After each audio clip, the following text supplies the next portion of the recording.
ஆத்தூர் திரையரங்கில் 33 ஆண்டுகளுக்கு பிறகு விஜயகாந்த் நடித்த மாநகர காவல் திரைப்படத்தை ஏராளமான ரசிகர்கள் கண்டுகளித்தனர்.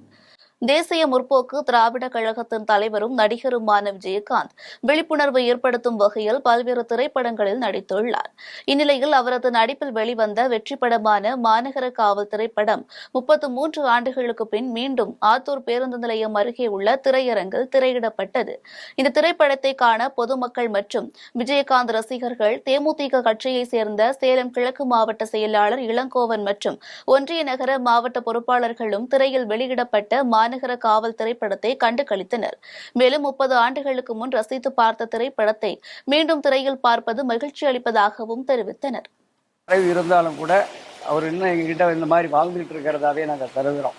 இந்த மாதிரி படங்கள் இப்போ தியேட்டரில் மறுபடியும் இன்னைக்கு ரிலீஸ் பண்ணியிருக்காங்க, மறுபடியும் ரீஎன்ட்ரிக்கு வந்திருக்கு. அப்படிங்கும்போது பார்த்தீங்கன்னா